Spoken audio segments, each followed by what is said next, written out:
بسم اللہ الرحمن الرحیم۔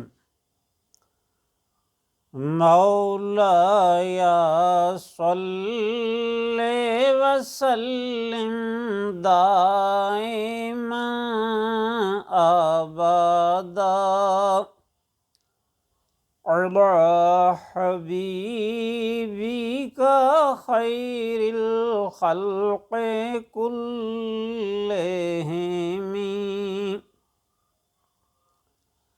لولا الهوى لم طرق دمعا على طلال ولا رقت لذكر البان والأعظم۔ اگر تجھے محبت نہ ہوتی تو کھنڈروں پر آنسو نہ بہاتا اور نہ ہی پہاڑوں بان کی یاد میں جاگتا رہتا۔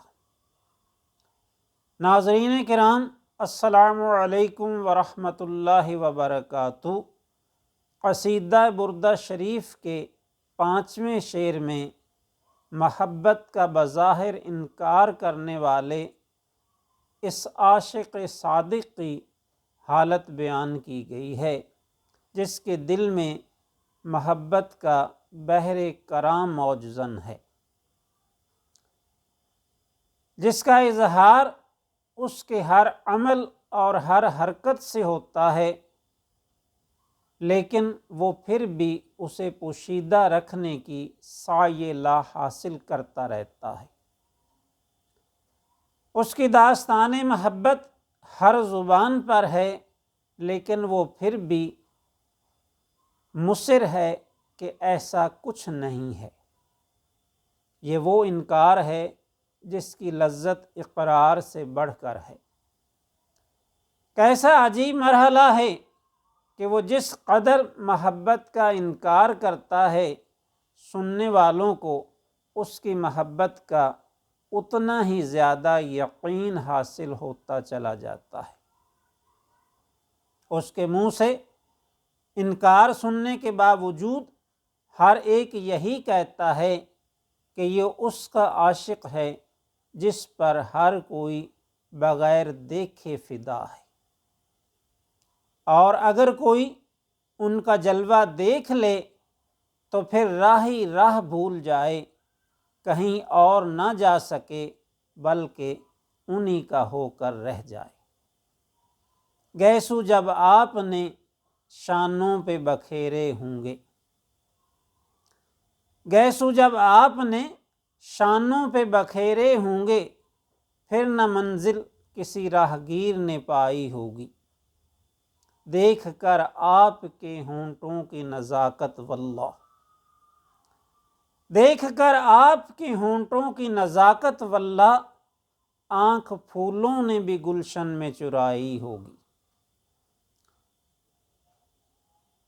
دنیا میں بہت سے لوگ دعویٰ محبت کرتے ہیں، مگر ان کے دعویٰ محبت کو اکثر لوگ نہیں مانتے۔ ہر ایک اپنے تئیں عاشق رسول صلی اللہ علیہ وسلم بنا پھرتا ہے، لیکن کوئی یقین کرنے کو تیار نہیں ہوتا۔ اس عاشق کامل کی شان دیکھیے کہ یہ مسلسل محبت سے انکار کرتا ہے، لیکن ہر ایک کو اس کے عشق لازوال کا یقین کامل ہے۔ اس عاشق صادق کے منہ سے محبت کا انکار سن کر ہر ایک یہی کہتا ہے کہ اگر تجھے محبت نہ ہوتی تو شب و روز کھنڈرات پر خون آلود آنسو نہ بہاتا اور نہ پہاڑوں بان کی یاد میں بے خوابی کا شکار رہتا۔ یہاں کھنڈرات سے مراد بعض اہل علم نے پرانی اور بوسیدہ تباہ شدہ عمارتیں لی ہیں، کیونکہ اکثر اس شاق ویرانوں میں نکل جاتے ہیں اور محبوب کی یاد میں آنسو بہاتے رہتے ہیں، جبکہ بعض اہل علم نے کھنڈرات سے مراد عاشق صادق کا جسم مراد لیا ہے، جو ہجر و فراق کے صدمات کی وجہ سے بوسیدہ ہو کر کھنڈرات میں تبدیل ہو چکا ہے، کھنڈرات کی طرح ہو گیا ہے۔ وہ اشکوں کے سیلاب میں اپنے جسم کی اس بوسیدہ عمارت کو ڈبوتا رہتا ہے، ہمہ وقت روتا رہتا ہے۔ اس کی کثرت گریہ، آہ و بکا اور فریاد و فغاں کو سن کر لوگ کہتے ہیں کہ اگر تجھے محبت نہ ہوتی تو یوں ہر وقت آنسوؤں سے تیرا دامن تر نہ رہتا، لہٰذا تیرا ہر وقت کا رونا یہ ثابت کرتا ہے کہ تو یقیناً محبت میں مبتلا ہے۔ محبت کی دوسری بڑی علامت یہ ہے کہ نیند عاشق کی آنکھوں سے کوسوں دور ہے۔ اس کی بے قراری اور بے خوابی کا سبب شجرۃ البان اور جبل محبوب صلی اللہ علیہ وسلم ہے۔ یہاں بان سے مراد وہ درخت ہے جس کو یہ سعادت حاصل ہوئی کہ سرکار دو عالم صلی اللہ علیہ وسلم نے جب مکہ معظمہ سے مدینہ منورہ ہجرت فرمائی تو آپ صلی اللہ علیہ وسلم نے قیلولہ کی غرض سے اس درخت کے نیچے استراحت فرمائی، کچھ دیر آرام فرمایا۔ آپ کے وہاں آرام فرمانے کی وجہ سے اس درخت کو یہ شان و عظمت حاصل ہو گئی کہ سرکار دو عالم صلی اللہ علیہ وسلم کو چاہنے والے، آپ سے محبت کرنے والے اس درخت سے بھی محبت کرتے ہیں اور اس کی یاد میں بھی آنسو بہاتے ہیں۔ پہاڑ سے مراد یہاں بعض اہل علم نے کہا ہے کہ جبل ابو قبیس ہے، اور بعض کے نزدیک کوہ ہرا ہے، جہاں آپ اکثر عبادات کے لیے تشریف لے جایا کرتے تھے، اور بعض اہل علم کے نزدیک یہاں پہاڑ سے مراد کوہ ادم ہے، جس کا ذکر قصیدہ بردہ شریف کے دوسرے شعر میں گزر چکا ہے۔ کوہ ادم پر چمکنے والی بجلیاں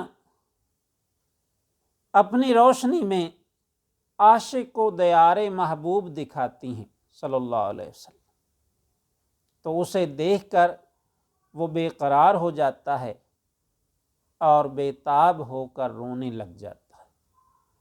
یوں سمجھیں کہ اس شعر میں حضرت علامہ بصیری رحمۃ اللہ تعالی علیہ اثر سے مؤثر کو ثابت کر رہے ہیں۔ اثر سے مؤثر کو ثابت کرنے کا مطلب یہ ہے کہ محبوب کی جدائی کا اثر یہ ہوتا ہے کہ اس سے انسان کو ضبط کرنا دشوار ہو جاتا ہے اور بے قراری سے اس کی آنکھوں سے خون آلود آنسو جاری ہو جاتے ہیں۔ تو لہٰذا عاشق کو روتے ہوئے دیکھ کر یہ اثر ہے اس محبت کا جو عاشق کو سرکار دو عالم صلی اللہ علیہ وسلم سے ہے، لہٰذا آنسوؤں کو دیکھ کر یعنی اثر کو دیکھ کر مؤثر یعنی محبت جو ہے وہ ثابت ہو رہی ہے کہ اگر محبت نہ ہوتی تو عاشق نہ یوں ہر وقت آنسو بہاتا اور نہ ہی یوں بے قراری سے بے خوابی کا شکار رہتا، بلکہ اسے بھی دوسروں کی طرح آرام کی نیند آتی۔ عشق راز صرف ذی خطر صاحب ارباب ہمت کے پاس ہی محفوظ رہ سکتا ہے۔ یہ بڑی اہم بات ہے، اس پر توجہ فرمائیے گا کہ عشق راز محفوظ رکھنا ہر ایک کا کام نہیں ہے۔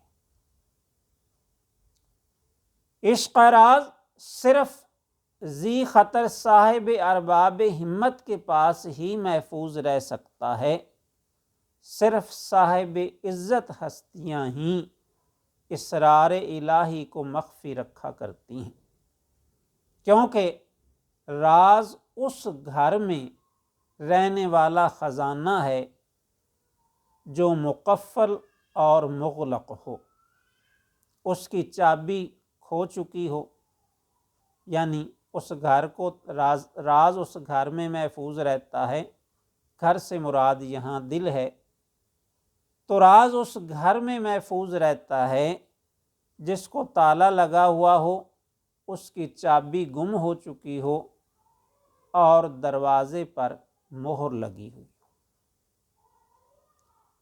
عاشقان صادق راز محبت کی حفاظت اپنی جان سے بھی بڑھ کر کرتے ہیں۔ وہ نہیں چاہتے کہ محبوب اور محب کے درمیان ہونے والے راز و نیاز سے کوئی غیر آگاہ ہو۔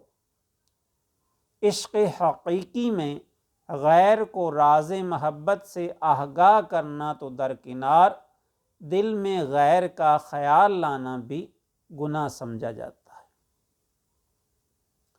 چاہے آتش عشق سے دل جل جائے، ہجر کی تلوار سے جگر کٹ جائے، محبوب کی بے نیازی سے جسم چر جائے، یہاں تک کہ روح قفس عنصری سے پرواز کر جائے، مگر زبان پر شکوہ اور لب پر فریاد نہ آئے، کیونکہ شور و شغب، فریاد و فغاں اور چیخنا چلانا آداب محبت کے خلاف ہے۔ خاموش اے دل، بھری محفل میں چلانا نہیں اچھا، خاموش اے دل، بھری محفل میں چلانا نہیں اچھا، ادب پہلا قرینہ ہے محبت کے قرینوں میں۔ والسلام علیکم ورحمۃ اللہ۔